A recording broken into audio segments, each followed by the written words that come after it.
Dr. Lilian Papin, and I'm an author, writer, practitioner, and teacher of Chinese medicine. So today I would like to introduce you to the second of the three treasures, the qi. So let's explore the world of qi.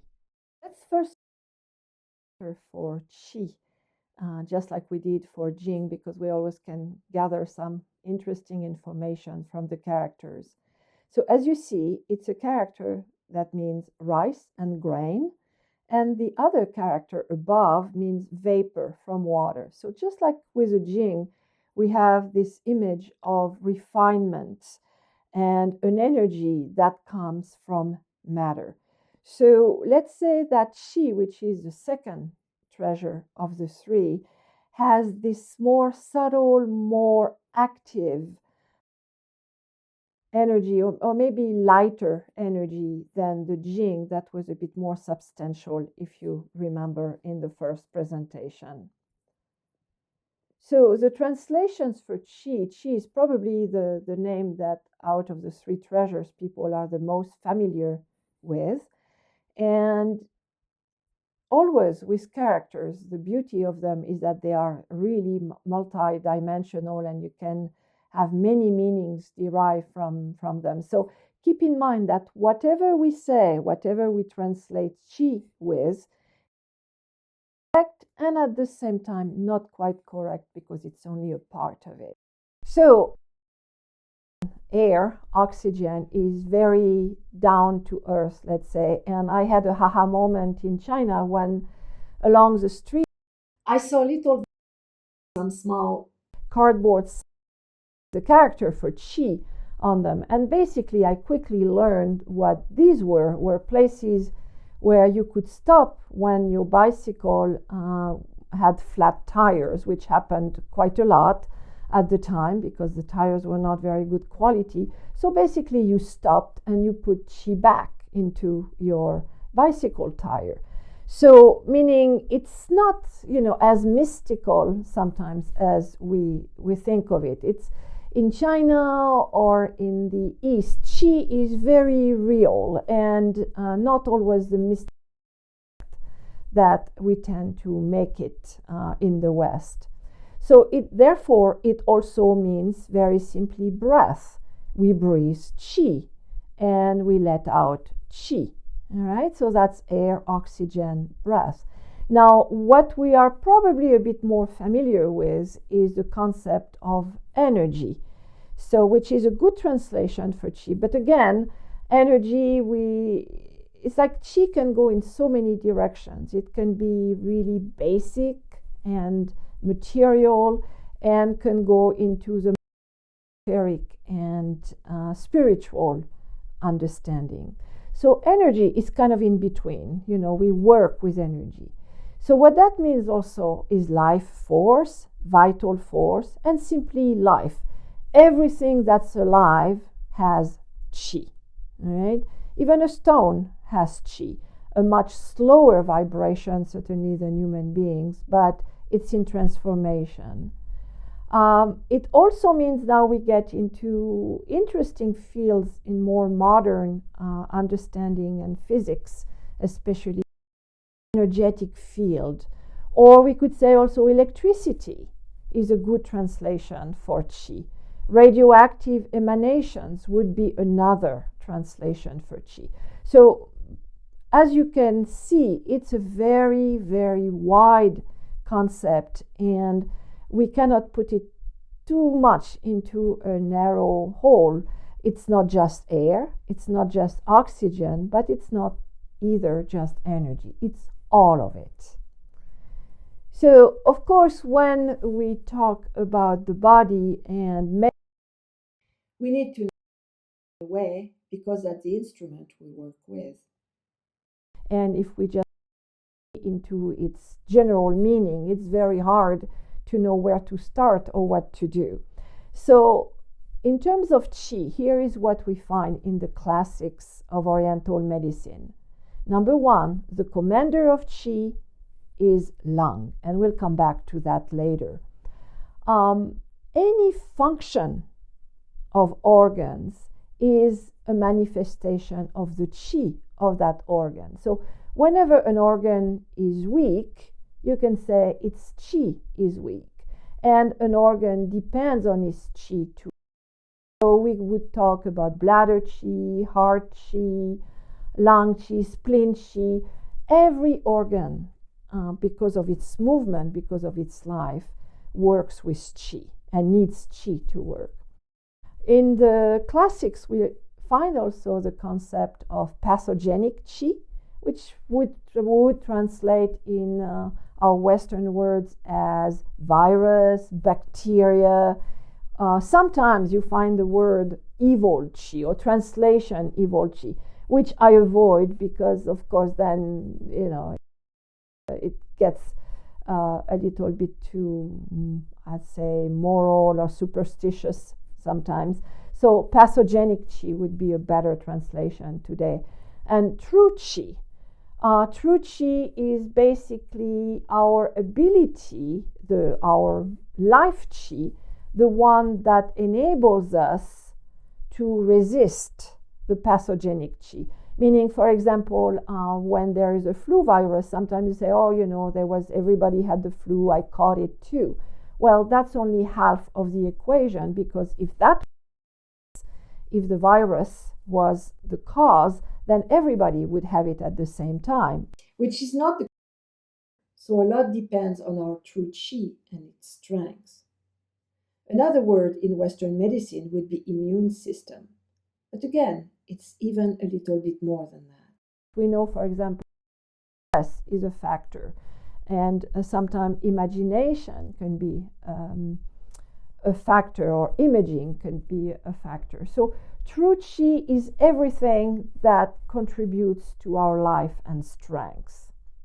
What I wrote on the red there is a basic tenet of Chinese medicine, which is qi is a commander of blood, and blood is the mother of qi. So basically what is that qi will help the movement of blood, but blood is also the substance that nourishes qi. And that's an important aspect of Chinese medicine for us to keep, because as you see, substance nourishes spirit, or the most subtle aspects, let's say, of movement, and at the same time, we need that movement and that most subtle aspect to move substance. So those two are always together. So an important conclusion of this particular tenet of Chinese medicine is that the quality of our blood also determines the quality of our qi. And that's where, in particular, the food therapy and food is very important.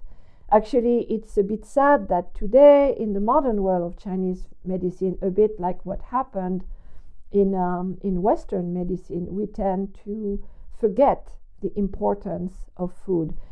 However, when you look like at the Yellow Emperor and the classic medicine, more than half deals with food and the importance of food to manage our health. So the quality of our blood is important to the quality of our qi. Here I'm a little bit academic, meaning that these are things that students of Chinese medicine need to remember. There are 5 basic qi functions that we take into account in medicine. One is movement, and it goes very much with the second one, which is warming, meaning movement means warmth. Warmth means movement. You just need to think of a river that's frozen and would not move. So that's the main qi function, is that movement and warmth creating movement. Another qi function is transformation and transportation. So think of every cell that we have in our body depending on transformation. Like in 10 days, all of our cells change. And so that process of transformation is constantly at work in our body. That's a qi function. Of course, our blood, for example, transports oxygen, that's a qi function. Our cells also will transport hormones. That's another qi function. So it affects every single aspect of the body. The fourth function is protection. And we saw that a little bit with the true qi, protection from virus, from bacteria, from environmental factors. That's a function of the qi. So what we would call immunity in our modern jargon. And the holding function. So that one is a little bit more subtle, and I'd like to come back to that when we talk later about the spleen and earth function. So when we talk about those 5 qi functions, some organs, and we're going to look at 3 main organ systems, let's say, that correspond to those 5 qi functions. Like movement, we're going to look at liver. Transformation in particular, we're going to look more at spleen. We're going to look more at lung. Please keep in mind always that for the sake of a presentation, we need to separate them. But really, of course, in the body, they're always dependent on one another and working with one another. Holding, we'll see also with spleen function. Qi flows meridians. That's the first aspect of that movement, meaning acupuncture, for example, directly works with qi and affects the movement of qi. Movement plays a very important aspect in being pain-free. There's a saying in Chinese medicine, pain is stagnation, stagnation is pain. In the body can be translated as stagnation along a meridian, and that's what the acupuncture does, is recognize where the pain is located and which meridians are involved to work with acupuncture. So meaning that can be a tool of diagnosis too. Like for example, a Chinese medicine practitioner will see if there is a tendency for stagnation on either elimination meridians or stomach meridians. Those would be signs of where that stagnation is. And of course, when there is abdominal pain, or if there is, let's say, pain on the side of the body, then we translate liver stagnation or intestinal stagnation and so on. So pain is stagnation, stagnation is pain. Qi is also what enables the correct movement of organs, and we talked about that with the qi function, meaning every single function in the body is dependent on its qi. So there are certain movements of qi that change according to, obviously, stomach qi descends, and there's a lovely term in Chinese medicine. We talk about rebellious qi. So when we have acid reflux, obviously the stomach qi is not descending properly and is rebelling and coming upward. Liver enables the smooth flow of qi in all directions, and we're going to look at that in a moment. Lung qi, for example, regulates the opening and closing of our pores. Heart qi presides over circulation. Bladder qi regulates the opening and closing of the bladder, and so on. So you get the concept that qi is basic to the proper functioning of all our organs. So when we look at movement, so I'm going to focus a little bit on the liver, because one of the functions attributed to liver in Chinese medicine is a smooth flow of qi. Liver is also called the tree or wood energy. So we're going to look at that. What does it mean? And what I would like you to get from the presentation, the upcoming presentation, is to see, when we understand those basic concepts and the tree, the wood energy, how we can apply that to empower ourselves and enable ourselves to have tools to regenerate our health, to strengthen our health, and to strengthen our organs.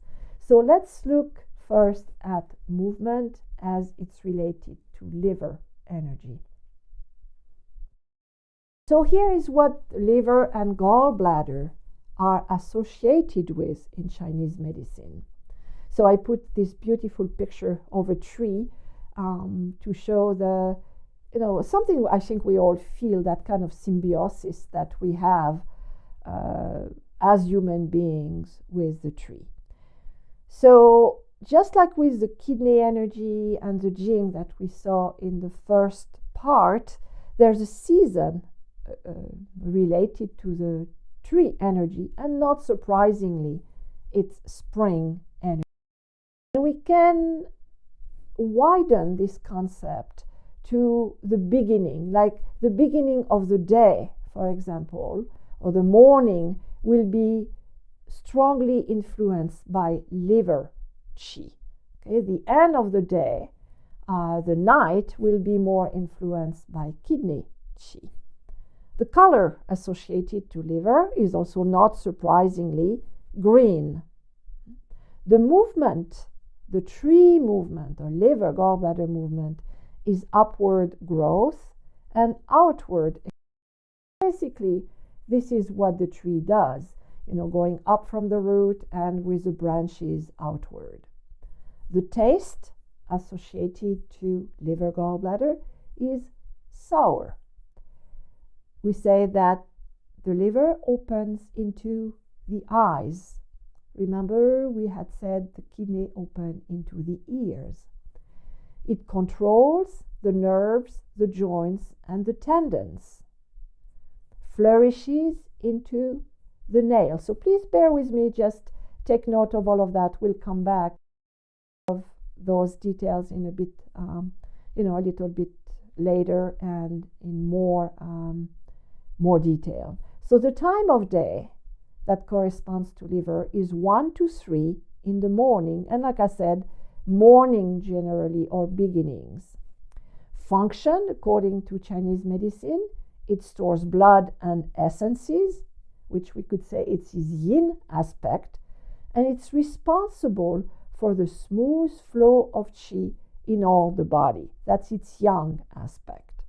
So meaning, for example, to make it a bit more concrete for you, like if the extremities get cold, like fingers and toes, if you get easily cold, that tends to show that there is liver qi stagnation and that the smooth flow is not working properly. That would be one example.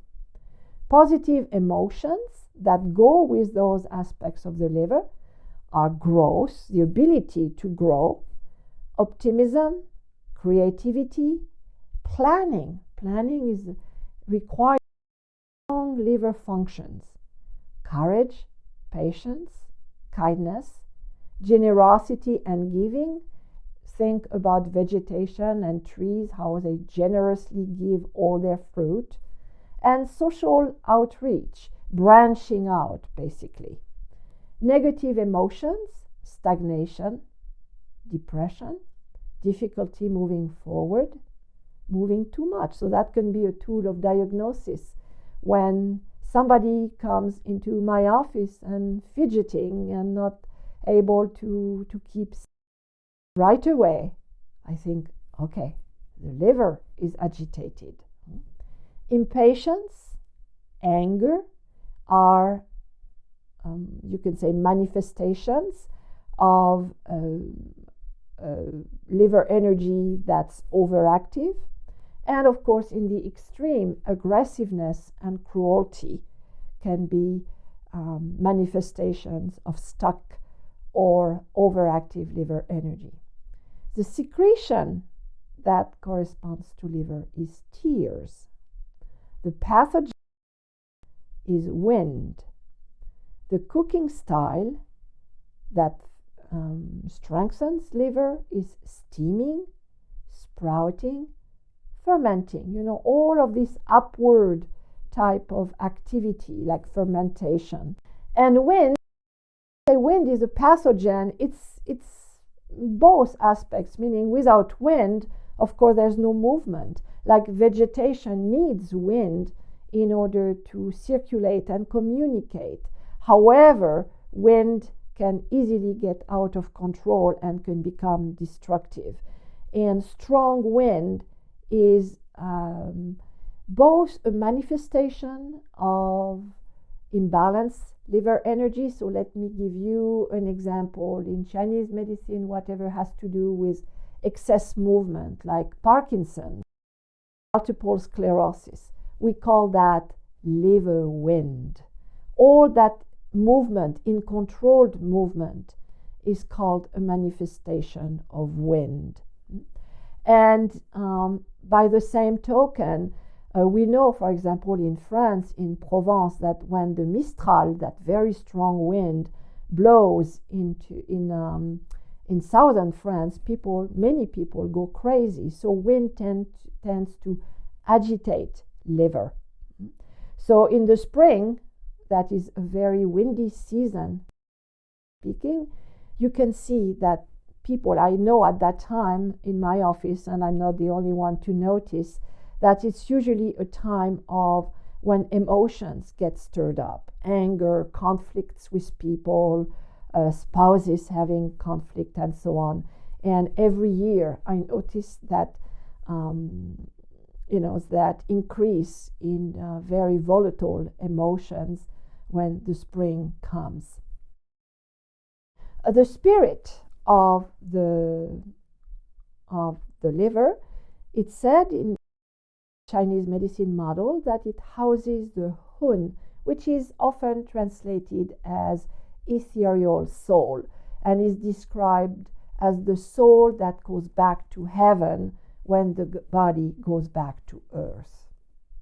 All right, so this is a basic presentation of what you find in classical texts. So let's look at some of that. So first of all, I'd like to invite you to open the metaphor of the tree and see that it's a movement. Of course, people in the old who described tree energy or wood energy, they knew that we don't have literal trees in the body, but it's a movement. So on the right, you see a cell, and you see how it's just a nervous cell and how it represents that tree energy. And we could look at every system in the body and see that tree energy is really basic to the structure of our body. So we need a holographic model of that image of tree and see that it's not liver as an organ, but all the liver functions everywhere in the body. Okay? So let's look again at Western science and see for a moment whether the old model of Chinese medicine holds up to what we know today. So, of course, one of the characteristics of wood or tree, or you could say vegetation in general, is its characteristic. It's that it can grow. All right. Well, we know about the liver that it's also the only organ in the body, except for the skin, that has the ability to grow and regenerate itself up to 75%, which is amazing. So that's certainly a characteristic of wood and the plant world. Let's look now at traditional Chinese medicine saying liver stores blood and essences. What do we know today? That liver holds about 20% of the total volume of the blood, which is the equivalent of 1.5 liters. So it certainly corroborates the liver stores blood. We also know about the liver that it's the most important reserve in minerals and glucose, in particular glucose. We know also that it stores vitamins A, D, B12, and iron, so plus many other things. But So we could say that it's a less poetic word, maybe, but that vitamin A, D, glycogen are our modern words for the old essences that are stored in the liver. And here is an, right? When you see it, you think, okay, here is some wood. Right? Well, no, it's not wood. It's actually a hair shaft. And that's the beauty of today with our technology. We have an incredible time in history when, through microscopic images and our technology, we can actually reveal with images what the poetry of Chinese medicine holds already in its own images. So everything that grows is an aspect of wood. Okay, so here is the hair. Here are some interesting pictures of electron micrographs called SEM. So the top left pictures are pictures of our eyelashes. So just to show you again how that image of the tree, the vegetation, how when we look through a microscope and through our modern technology, that structure, that aspect and vegetation is everywhere in the body too. So all that growth is also an aspect of the liver. So here too on the right you see the body hair, and we see a hair shaft which has again that same, it could be a piece of grass, right, growing in the ground. So that's upward movement is also liver function. And the middle picture is the surface of the skin, which could be also the surface of a tree. Liver flourishes into the nails. That's Chinese medicine, where in our modern language, here as nail keratin layers. And you see how, without knowing, it could certainly be a piece of wood. So keratin would be a modern word for the wood, for that fibrous material that's described by the word wood, and that flourishes into the nails, and that we describe similarly in our science with keratin. Now let's look at liver opens into the eyes. So first of all, obviously we know that the eyes are the organ that process light, right? So what is one of the functions of trees and vegetation? For a long time, actually, science thought that the vegetation and human beings were very different, mostly through the way they ingest their nutrients, and that trees and vegetation depended on photosynthesis, light, whereas human beings depend on the process of digestion. So, and Chinese medicine says liver opens into the eyes. So when we look at that into a little bit more closely with the image of the tree, what vegetation does and what the tree does, or what all vegetation do, is actually to process the light, to grow. Today that human beings also depend on photosynthesis. Although we do not use that word, what we use is a more modern word of vitamin D, processing vitamin D. And where is vitamin D processed? I'm sure you can guess now. Vitamin D is processed in the liver. So when we say liver opens into the eyes are certainly a main organ, together with the skin, of absorption of vitamin D, which is synthesized in, is so important for many different functions in the body, including the processing of calcium metabolism. So liver opens into the eyes. So what that means in terms of diagnosis is that the eyes are an important aspect of liver diagnosis. And of course, we all know that yellow eyes and jaundice are part of liver disorder. Our policemen, when they look at people's eyes to see if they've been drinking too much, red or their pupils are dilated, they do diagnosis without knowing it, meaning they're looking at liver health. So here are a few examples of liver pathology. So the yellowing of the eyes, we say in Chinese medicine, corresponds to damp heat in the liver. Redness is heat in the liver. In the middle picture where you see that kind of mucus coming out of the eyes, that's again what in our jargon in Chinese medicine we call damp. So, and that comes forming foods, for example, too much sugar or too much dairy, for example, would lead to that. When redness, of course, is anything that creates heat, so poor digestion or foods creating heat. So, for example, alcohol would create red eyes. Okay, so the eyes can be a tool of diagnosis of the health of our liver. We saw before that liver opens onto the nails.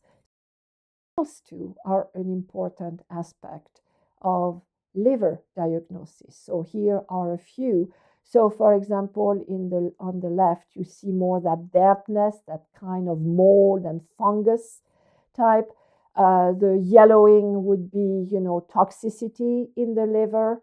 And when some of the marks on the nails can have to do, again, with toxicity or too much, or not enough blood, for example, white nails or nails that have white spots, lack of blood, not enough blood in the liver. So nails are used in Oriental medicine as tool of diagnosis in general too. Now, remember that it's wood. So one characteristic of wood is it's both strong, it provides structure, that's why we use it as a building material, construction material, and it's also flexible.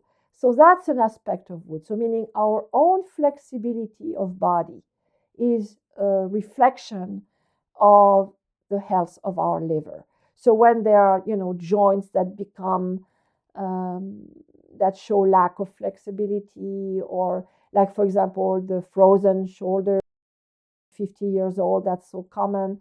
That's often related to toxicity in the liver. Sciatica, another interesting manifestation. It has two components usually with sciatica. Is both you have the jing, the kidney, and the sciatica usually has two pathways, two main pathways.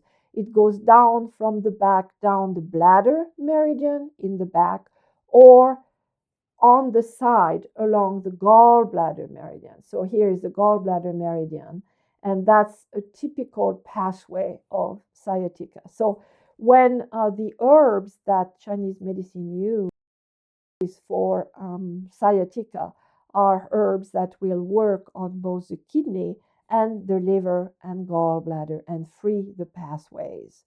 So when you look at the gallbladder meridian pathway, for example, you see that many pathologies are located along. So for example, shingle, which happens so often on the side of the body, follows the gallbladder meridian and is in the liver area. Migraine headaches often follow the gallbladder meridian. So recall also, we'll come back to that in the first lesson. We talked about excess above and deficiency below. So you could say that the gallbladder and liver meridians are more manifestation of the excess above, when kidney and bladder were more manifestations of the deficiency below. So very often, like hypertension, for example, will be a typical excess above and deficiency below. So excess activity in the gallbladder, which can have to do with toxicity or can have to do with a deficiency of the kidney not anchoring that energy. Here is another example of wood losing its shape. Rheumatism and rheumatoid arthritis, for example, are clear examples of the wood becoming too damp, just like in nature when the trunk of the tree becomes waterlogged and is losing its shape. So we often have that in the body as well. So that's damp wood very often. Another aspect, like the picture shows, is tree is an amazing of balance. The root having to do with the balance of the kidney, and then the foliage, this heavy foliage, just supported by this single trunk.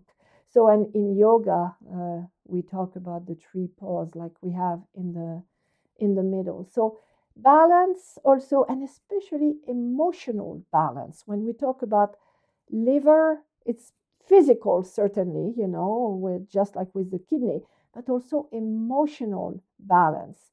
Because when there is too much activity, there is often anger, overactivity, overthinking, prone to anger and impatience and all of that. So that's a main aspect of imbalanced liver. So here is anger, all right? So, and actually, if you look at our language, it's interesting. We talk about the bilious character, which comes from the word bile. So, intuitively, people have always known. In French, the word for anger is colère, which also comes from the word coller, which means gallbladder. And in English, we talk about, in the Old English, choleric character, which means also prone to anger. And at the bottom, I put, an illustration of the atomic bomb. And so we could say that, at archetypal level, collective level, the mushroom, the tree shape of the atomic bomb is a good representation of that world anger that erupts into war and destruction.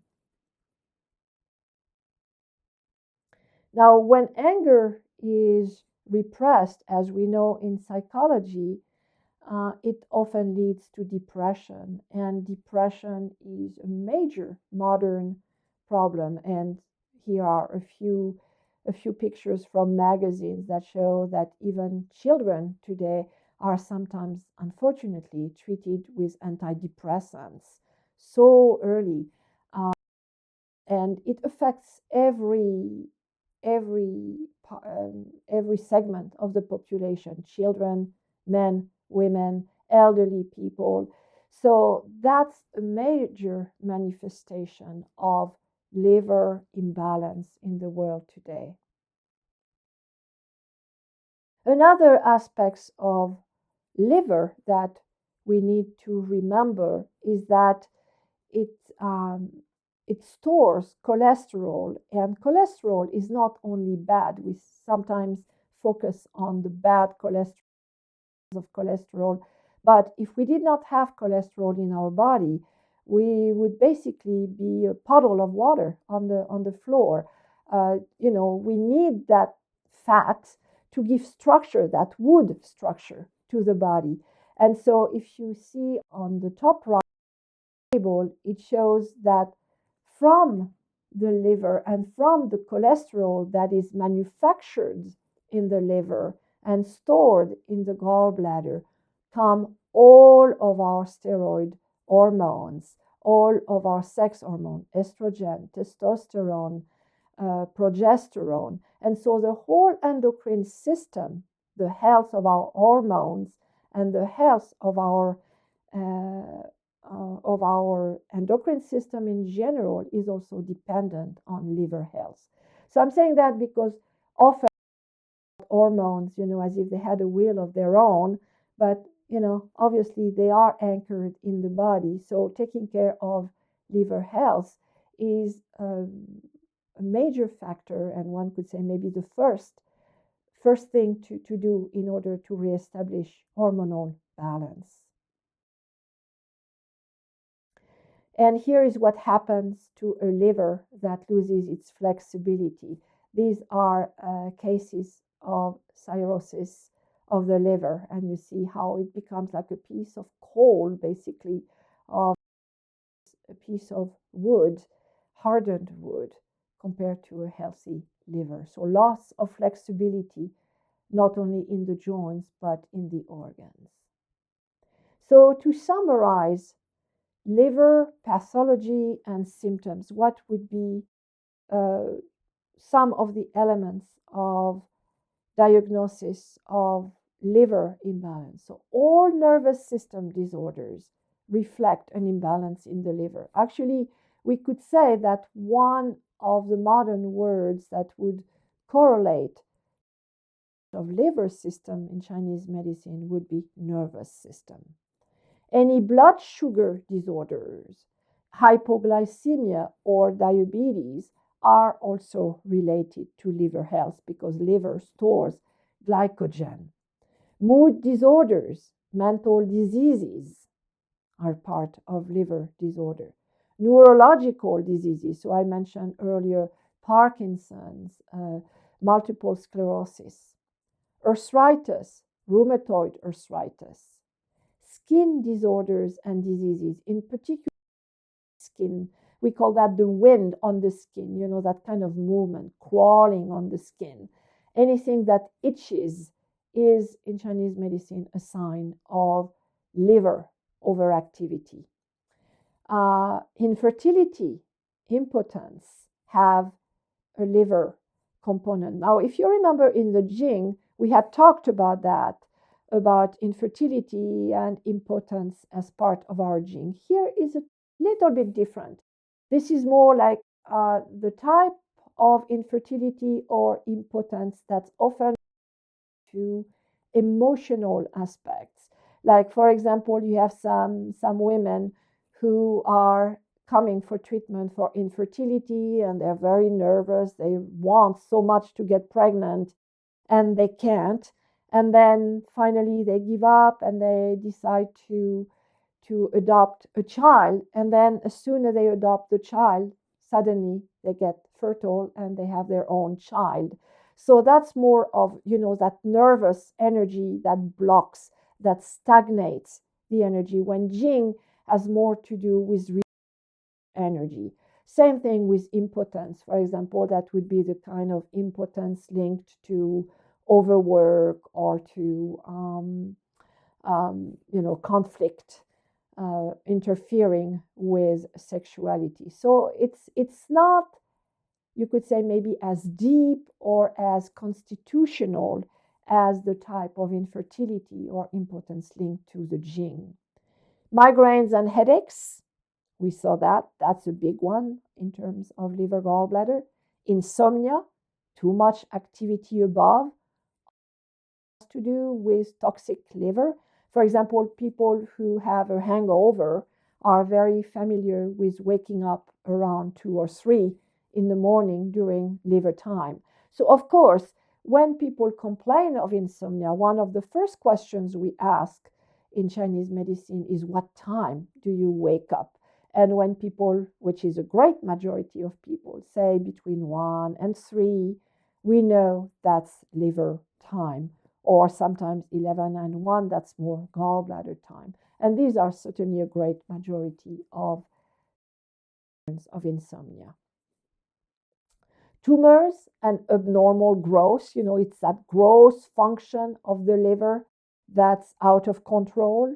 So we could say that our urban growth, our cities are suffering from liver activity, from liver yang, from overgrowth. And of course, cancer would be typical of that growth that's out of control. So what that means is anybody who has cancer, whatever the cancer, whether it's lung cancer, brain cancer, there's always a component of liver toxicity.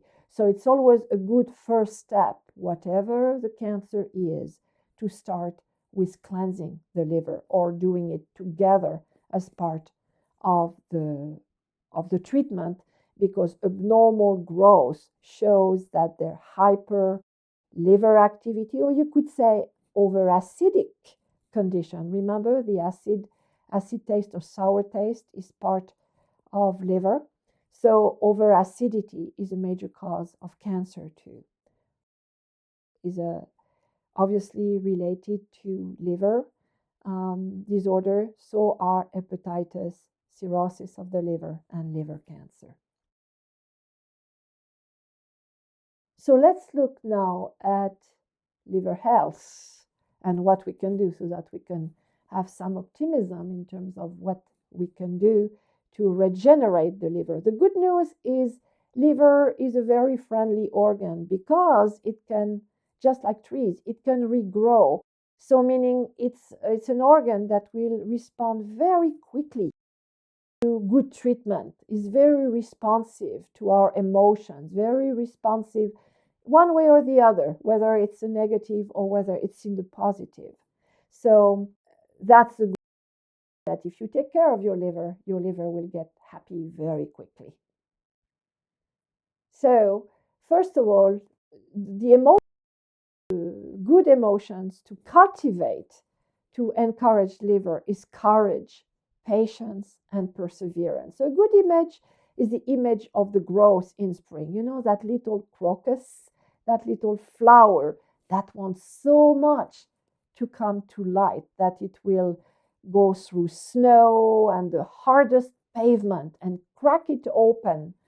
That's the call of life. So that's what a healthy liver will help us develop. But if we develop those qualities, we are help our liver to manifest its energy.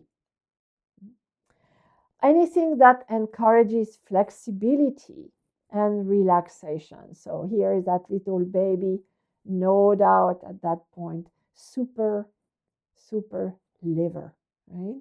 And relaxation. These are pictures of monkeys in Japan enjoying a hot spring bath and totally relaxing. So when we can get that type of relaxation, for sure our liver is enjoying it and we are liver health. Stretching, and animals do that, any type of stretching. So stretching the wood, it can be dancing, it can be whatever appeals to you, whatever encourages stretching of the wood. Movement, we saw, is part of the chi. So again, any type of movement that gets you going, all right? And it can be dancing, can be whatever appeals to you, but getting the chi moving. Remember also the taste associated to liver is sour. So acere, which means sour, also means acid. So all of the body depend on our liver. Now, an important concept in Chinese medicine, a taste supports an organ or an organ system, like a little bit of acidity, lemon, a little bit of lemon juice, and so on, can help liver, which people feel intuitively, but too much acidity, too much sour taste will also damage the liver, and in particular will tend to create joint pain. Okay, so we need to be careful about that, meaning that we have a tendency in our world to think that if something is good for you, a lot of it is that is totally opposite to medicine or Oriental medicine teaches, meaning too much of a good thing becomes negative. So too much acidity will also be detrimental to our health. We saw that the color associated to the liver is grain. So obviously grains and fiber. Fiber is the wood of the plant world. It's the joints of the plant world. So anything that is light, green, rich in fiber, sure to be an ally to our liver. Sprouts, that young energy, that sprouting energy, you could say it's the morning energy of plants, the 1 to 3 in the morning energy of plants. So, and remember, sprouts were good for the Jing as well. So the good thing, it's not like, for each system, we need to go to totally different foods. And we can see that in the end, it's fairly simple. You always find the same culprit. Things that are not good will always come to, too much sugar, the greasy foods, the animal foods, all of those that are not so good for our system. But the good ones are also always the same. The grains, the plants. We've never heard, anybody implicate, let's say, green beans and cancer, for example. So we always have the same good ones. So the sprouts are also really a signature type of similarity with liver. And of course, fasting, giving a break to our liver, detoxifying as a way to support the cleansing aspect, the tree aspect of purification of our liver. So regular fasting,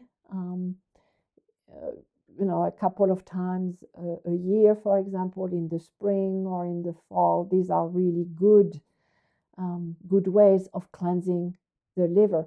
And traditionally, actually, spring was fast because usually the reserves of the winter are gone and the new growth is not quite ready in the spring. So it's a typical time in all cultures of fasting.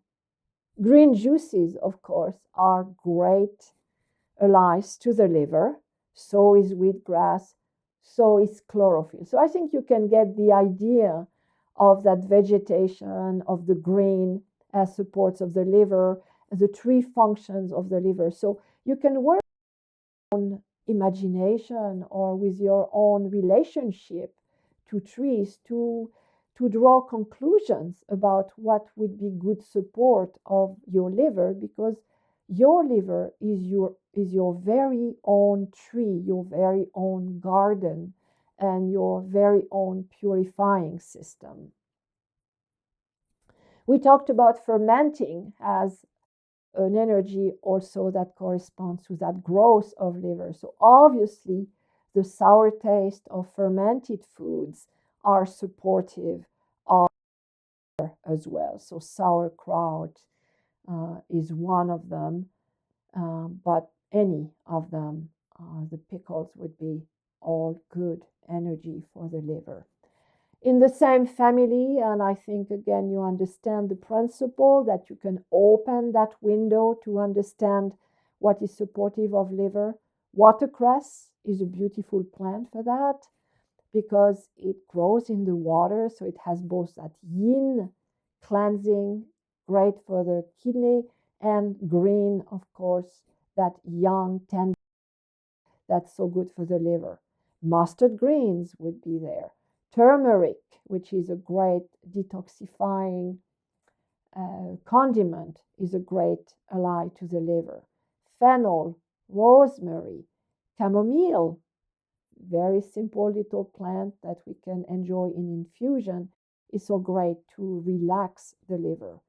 And for the blood of the liver, where you have that red beets or berries, which has berries, for example, have a bit of that sour taste, so they are helpful to liver blood. Here are some more allies of the liver. A big one is dandelion, which is used east, west, north, and south to detoxify the liver.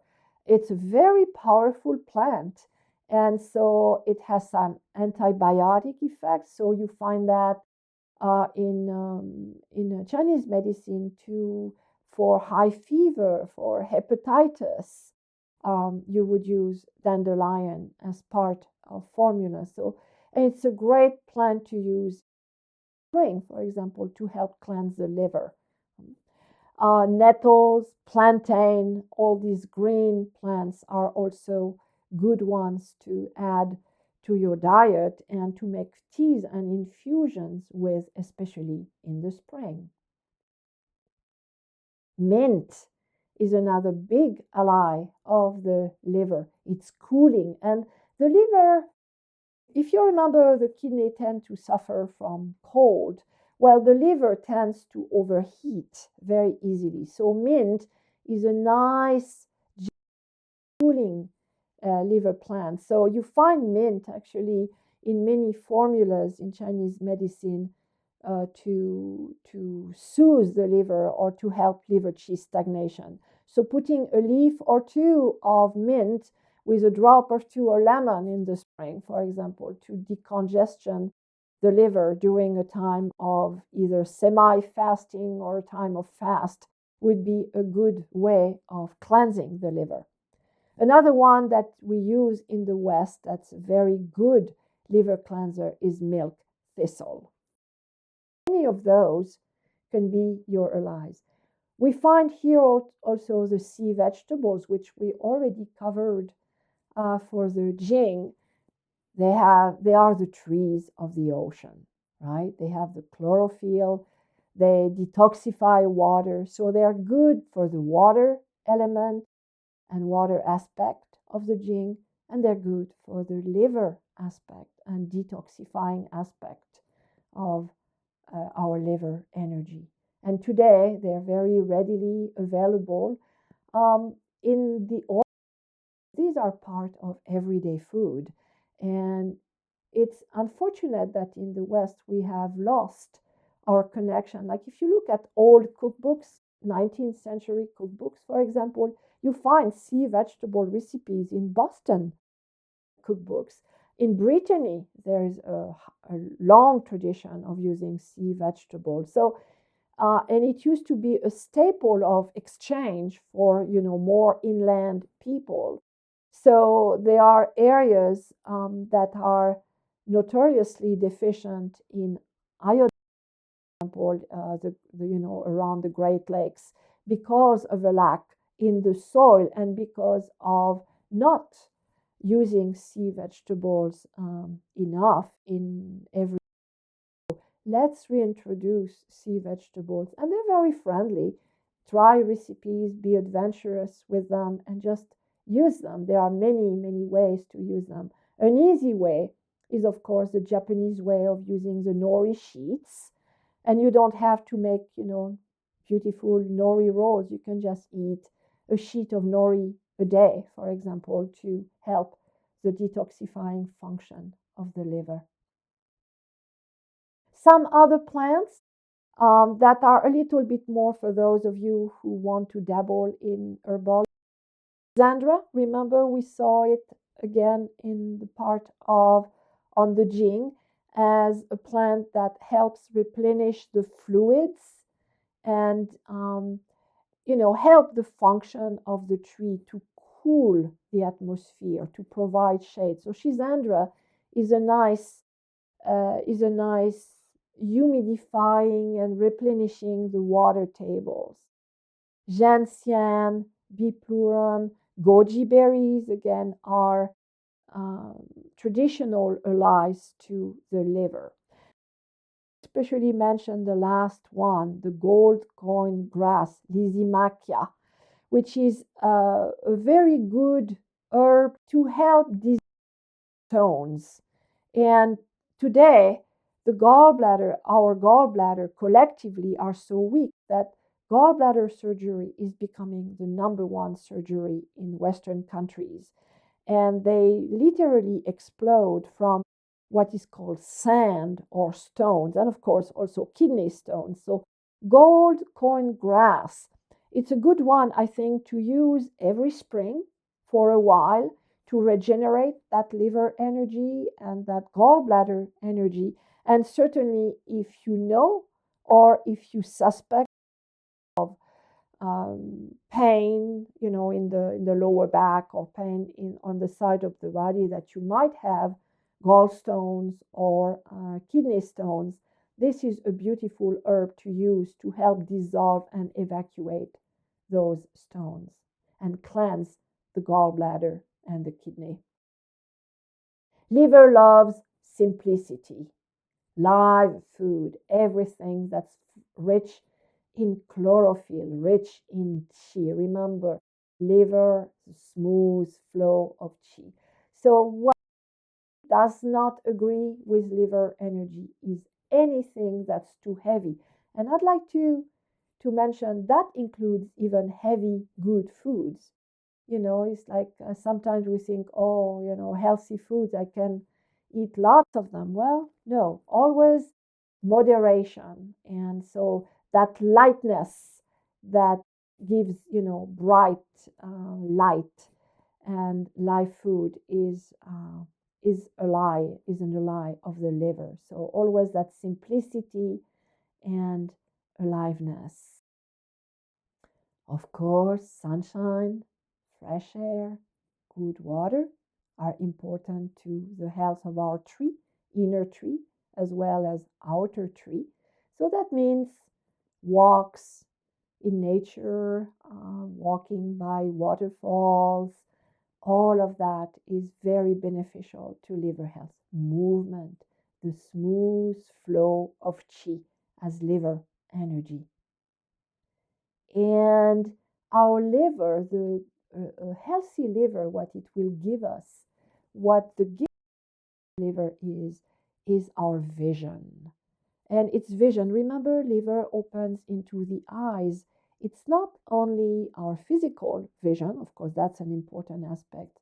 It's also our emotional vision, our ability to be visionaries and to have a vision for ourselves, for our world, our creative juices. So when we feel stagnated in our creativity, when we feel stuck, it's always a good a good guess that the gallbladder energy are stuck. So just for a few days, like 3 days, doing light fast or green juice fast or very light eating and taking care of our liver energy is a good way to get our creative juices flowing again. That's the gift of the liver, vision and creativity. So we'll stop here for liver energy, and then we'll go to the second part, which is the second section, qi, which will have to do with spleen and stomach energy.